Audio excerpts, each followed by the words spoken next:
NASA और ESI मंगल ग्रह की मिट्टी के पहले सैंपल्स को पृथ्वी पर वापस लाने की योजना बना रहे हैं। इस मिशन में ऑर्बिटर को 2027 में लॉन्च किया जाएगा और लैंडर को 2028 में लॉन्च करने की योजना है। इन्हें जेज़ीरो क्रेटर पर उतारा जाएगा, जहां नासा का परसिवियरेंस रोवर मंगल की मिट्टी और चट्टानों के नमूने एकत्र कर रहा है। जब ऑर्बिटर मंगल की कक्षा में प्रवेश करेगा तो यह लैंडर को मंगल की सतह पर उतरने के लिए छोड़ देगा। लैंडर की लैंडिंग के बाद परसिवियरेंस रोवर लैंडर के पास जाएगा।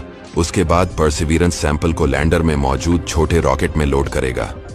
यह छोटा रॉकेट मंगल ग्रह से ऑर्बिटर तक लॉन्च होगा।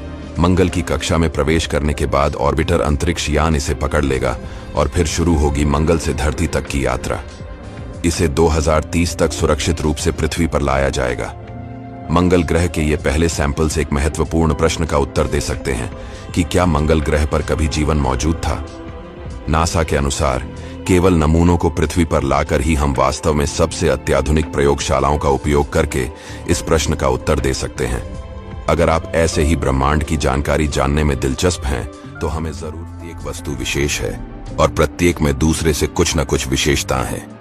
हमारा तारा सूर्य विशेष है क्योंकि यह हमारे अस्तित्व का सबसे बड़ा कारण है, और इसकी एक और खासियत यह है कि सूर्य सौर मंडल का 99.98% द्रव्यमान ग्रहण कर लेता है।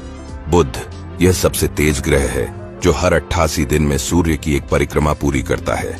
शुक्र विशेष है क्योंकि यह अधिकांश ग्रहों की तुलना में विपरीत दिशा में घूमता है और हमारे सौर मंडल का सबसे गर्म ग्रह है।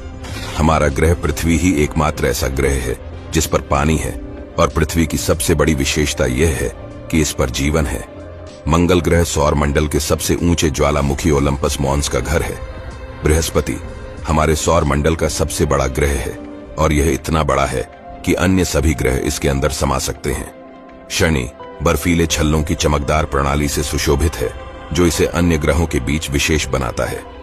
यूरेनस हमारे सौर मंडल का सबसे ठंडा ग्रह है और यूरेनस इतना झुका हुआ है कि यह अनिवार्य रूप से अपनी तरफ सूर्य की परिक्रमा करता है। नेपच्यून हमारे सौर मंडल का एकमात्र ग्रह है जो नग्न आंखों से दिखाई नहीं देता है और यह हर 165 वर्षों में सूर्य की परिक्रमा करता है। और आप ऐसे ही ब्रह्मांड के रहस्यों को समझने, सितारों तक पहुंचने की हमारी अंतहीन खोज में हमारे साथ जुड़े रहे। क्या आप जानते हैं कि पानी सूरज से भी पुराना है? दरअसल 4.1 अरब वर्ष पहले एस्टेरॉइड्स पृथ्वी पर गिर रहे थे। इन एस्टेरॉइड्स में पानी बर्फ के रूप में मौजूद था।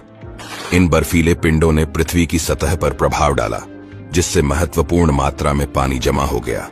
लेकिन ये पानी कई सालों तक धरती के अंदर फंसा रहा। जैसे जैसे पृथ्वी की सतह ठंडी और ठोस होती गई, ज्वालामुखी विस्फोट के कारण पृथ्वी के आंतरिक भाग में फंसा पानी जलवाष्प के रूप में बाहर निकल गया। यह जलवाष्प बादलों के रूप में वायुमंडल में एकत्र हो गया। कई वर्षों तक ये बादल विस्तारित होते गए और आखिरकार ये बारिश के रूप में पृथ्वी पर बरसने लगे। बारिश के कारण धरती की सतह पर पानी जमा होने लगा।